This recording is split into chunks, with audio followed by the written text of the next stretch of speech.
Bir-екі үш ал бастаймыз. Ассалаумағалейкум құрметті көрермендер. Сіздермен мен Айдос. Мен вокзалда отырмын. Бүгін бір жаңалықты естіге отырмын. Ол не жаңалық дейсіздер ғой, қазір көрсетемін. Гугл'ны ашамыз. Прибытие деген басамыз. Мінекей Павлодардан Түркістанға тікелей пойыз шығыпты. 45-ші нөмірлі. Павлодар Түркістан. Қазір сол пойыз келетін болады. Сол пойыз түсіретін боламын.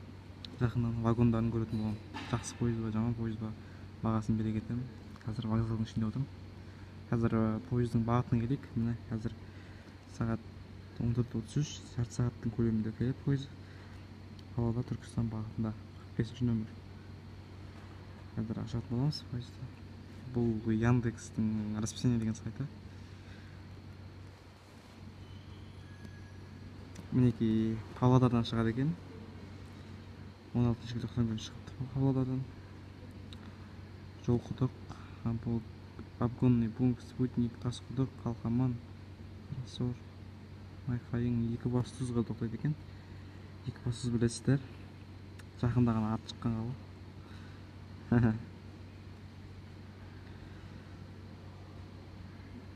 Нұр-Сұлтанға тоқтайды екен. Түркістандықтарға жақсы болады. Нұр-Сұлтанға баратын тағы да бағыт ашылыпты. Қарағандыға тоқтайды.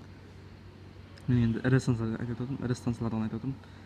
Ана майда станцияларға өтіп кетіп жатырмын. Көп қой тоқтайтын станциялар. Мінекей Шу, Түрксіб, Тараз, Боранды, Түлкібас, Шымкент. Шымкенттіктерге жақсы болыпты. Арыс, Түркістан. Мінекей. Қазір сол пойыз келген кезде жақыннан түсіріп пойызға баға беретін боламын. Сол күтіңіздер қазір. Картасын көруге болады екен қазір.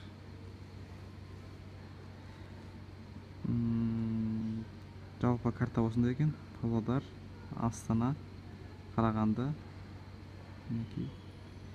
Түркістан. Қазақстан картасы. Қазір пойыз келген кезде түсіретін боламын. Мынау біздің вокзал. Вокзалдың күту залында отырмын. Қолымда iPhone 5s.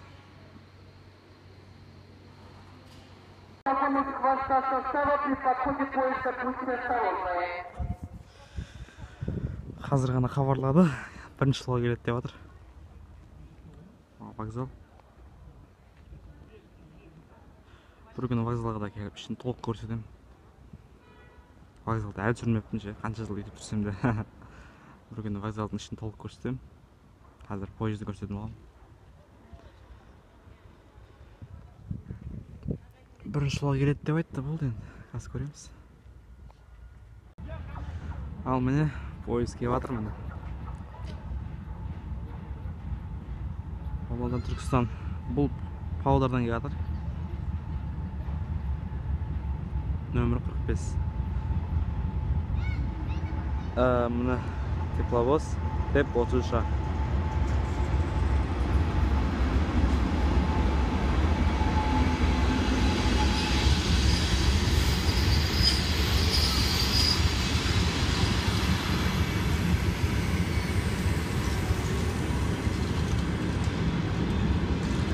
Жаңа вагонларда бар екен құрамында. Жаңа вагон. Бірақ сырттарына не болған білмеймін енді. Сырты сәл ласа болып кетті.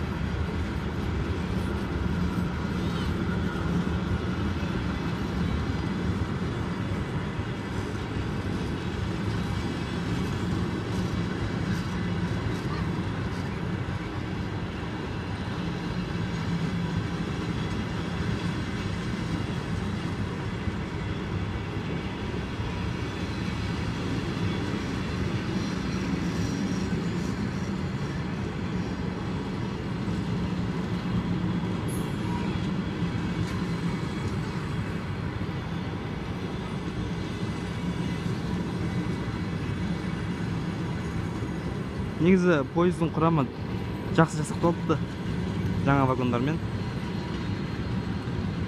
Және де бағыты да қолайлы. Өйткені бізге Түркістанға бұған дейін Павлодарға пойызда жүрмейді тұғын. Петропавлға жүреді, Көкшетауға жүреді. Бірақ Павлодарға, мына вагон әдемірек екен. Павлодарға бұған дейін пойыз жүрмеген. Осы 5 жылдың көлемінде. Енді міне бүгін келіп тұр Павлодарға. Түркістанға Павлодардан пойыз келіп тұр. Вагондары жақсы. Енді сырты жаман болғанмен іші әдемі болады. Мен ішіне кірген адаммын. Қазір тоқтайды. Жайлап жылжи берейік.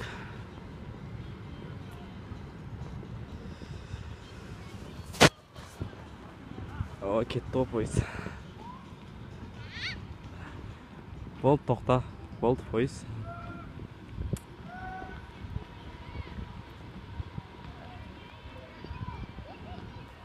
Мына вокзалдың ғимаратын түсірейін.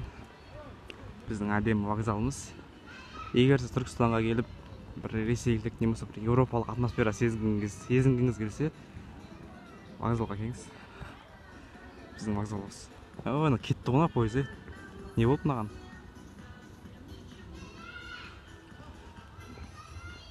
Түсінбедім, пойыз неғып тоқтамай жатыр. Бір түсініспеушілік орын алды ау деймін. Пойыз тоқтамай жатыр. Түх мына.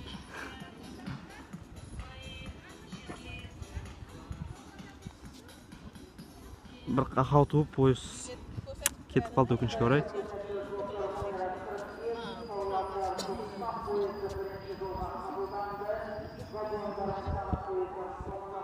Тоқтады қазір. Жақындағанда түсіріп тұрамыз. Міне. Мына жерде кішігірім айсберг бар. Мынаның тоқтағаны қызық болды ғой. Мына қашейін тоқтамайтын еді ғой. Қазір жақында барып көрейік вагондарын.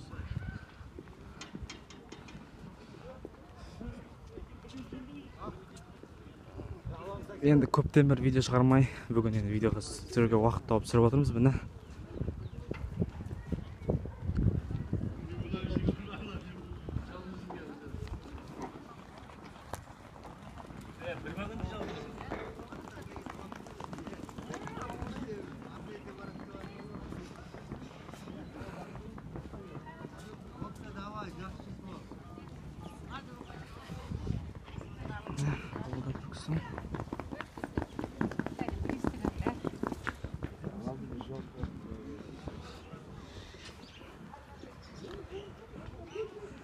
Тоқтағаны қызық болды.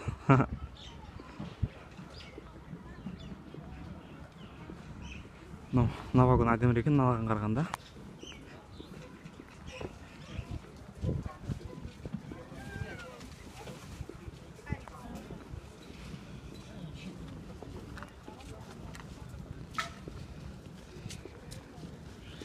Бұрын бір естіген бар еді, бала кезінде Түркістаннан Павлодарға пойыз жүреді деген. Естіп білгенде енді естіп отырмын, мынандай пойыз енді көріп отырмын. Павлодарға дейін. Павлодар деген енді әдемі қала ғой. Бірақ ол жаққа пойыз жоқ болғасын білмеймін, ол жақтарды қатты білмеймін да.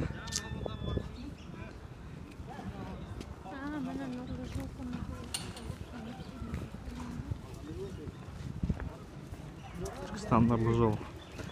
Астана нұрлы жол. Біздің нұрлы жол, короче. Құрам әдемі екен негізі. Жақсы баға беруге болады. Қазір қорытындыда саралаймыз.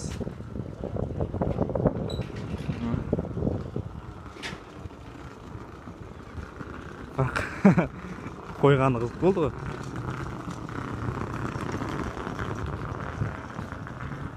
Вокзалдың шекарасына дейін қойып тастаған ба?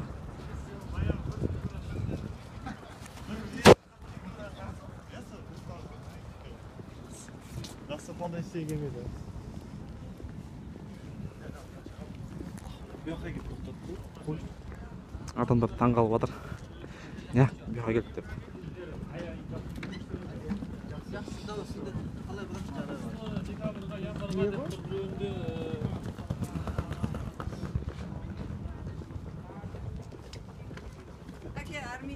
Вагондардың ішіне кіруге бола ма екен? Мен ішінен көріп түсіргім келіп жатыр. Қазір адамдар түскеннен кейін босайды ғой.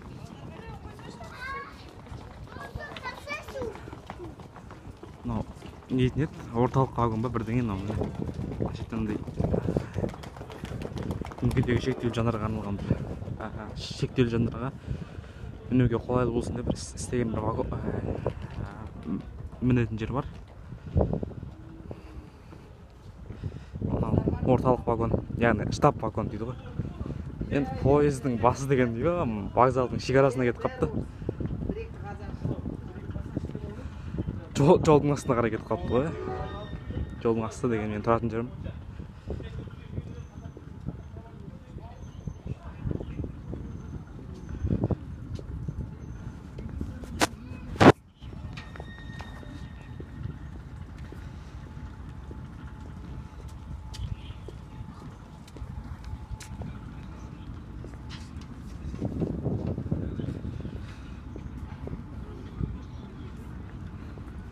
Болды, ары қарай осылай. Ана поезддан гөрі тоқтағаны қызық болды ғой бізге бүгін. Бірақ шынымен поездар бүйтіп тоқтамайтын бұл жерге дейін. Тоқтаса ана шетте ана ағаштың жобасына келіп тоқтайды. Немесе ана Нұрлы жол деген қонақ үйдің жобасына дейін тоқтайды поездар. Бұл жерге шейін тоқтамаған көрінеді. Мүмкін бір ақау шыққан болар. Білмейміз ол жағын. Енді бұл поезд Түркістанға келіп тоқтамайды, ары қарай Павлодарға жүреді. 46 нөмір болып өзгеріп, қазір мен соның қай уақытта жүретінін анықтап көрейінші. Қазір расписание поездов, отправление 22 год.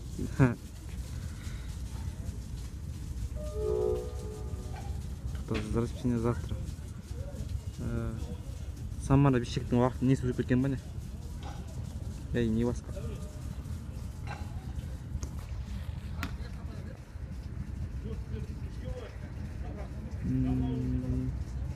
46 деген жоқ па не? 35, 36, түсінбедім, 46-ға деген ақы.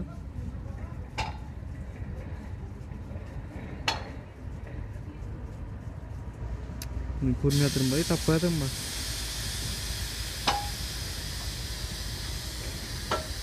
Қазір, завтра 20-сын көрейік.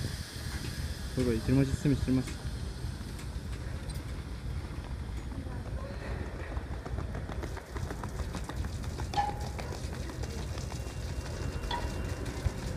Түсінбедім, нені таппадым.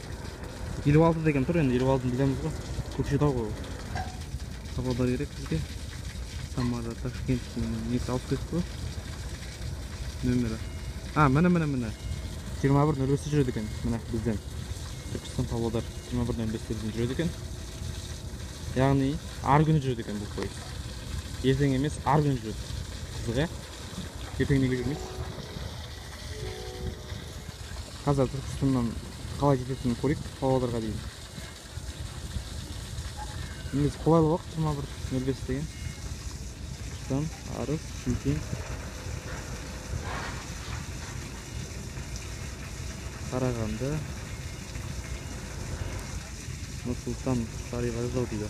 Нұрсұлтанның аты әлі көрмеген болсаңдар. Бұл сайттарға кірмей келді біраз болып жүр негізі. Пойыз сүрмей келді біраз уақыт болды. Ұмытып қаптым кейбір жерлерді. Кейбір өзгерістерді де білмейді екен. Бірақ өзгермегендер сол қалып тұр. Павлодарға 13-22-де жетеді екен. Уақыт қолайлы. Пойыз жақсы негізі. Мінуге тұрарлық екен, вагондар да жақсы. Уақытта қолайлы. Сондықтан Түркістаннан Астанаға, Қарағандыға, Павлодарға баратын болсаңыздар, осы пойызға алуға кеңес беремін. Жақсы барлығы. Тек ана соңғы жағындағы вагондарға алмай қойсаңыздар. 2 вагон сәл ескілеу екен. Ал қалғандары жап жаңа. Бағыты да қолайлы негізі. Астанаға, Қарағанды, Павлодар қалаларына. Екібастұзға да, Екібастұзға білмеймін енді. Өткен дегеннен кейін. Күлмей ақ қояйық. Күлетін нәрсе емес. Солай.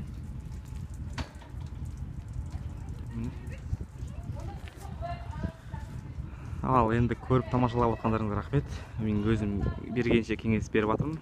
Жалпы пойыз жайлы. Бұл пойыздың қашаннан бері жүріп жатқанын білмеймін, шыны керек. Бүгін ені интернетті ашып атқам, сол кезде байқап қалдым. Түркістаннан Павлодардан Түркістанға пойыз ашылғанын көріп, қуанып, бос уақыт пайдаланып, блог түсірсем қалай болады деп түсіріп отырмыз енді. Міне, мен шыны керек, қазір уақыт болып жүрген жоқ. Хобото дегендей ғой. Сол, құрметті көрермендер, пойыздың бағасына келсек, 10-да 9 деген баға берем. Басында 2 вагон сәл ескілеу. Сырты енді жаман деп алмай қоймаңыздар. Іші жақсы бұның, бұл вагондардың. Бұл вагондарды жақсы білем ғой мен. Іші жақсы бұлардың. Купесі вообще жақсы. Тіпті керемет. Сондықтан осы пойызға алыңыздар. Қазір бұл пойыз енді ана неге келесі жылға қояды. Қазір Ақтөбенің пойызы келеді, қателеспесем. Бірақ ол пойыз түсірмеймін мен. Бүгінгі күннің пойызы осы пойыз болып тұр енді. 45-46 бағыттағы Павлодар Түркістан, Түркістан Павлодар пойызы. Рахмет баршаңызға, сіздермен бірге болған мен Айдос. Лайк басып, тіркеліп, қарап кетіңіздер енді. Бітті, бітті, болды. Құдай қаласа жаңа жылға таман тағы бір видео түсірем.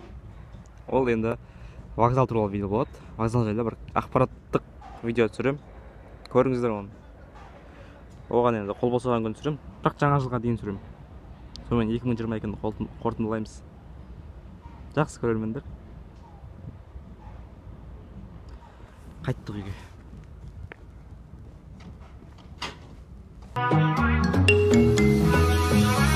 Беттеріңе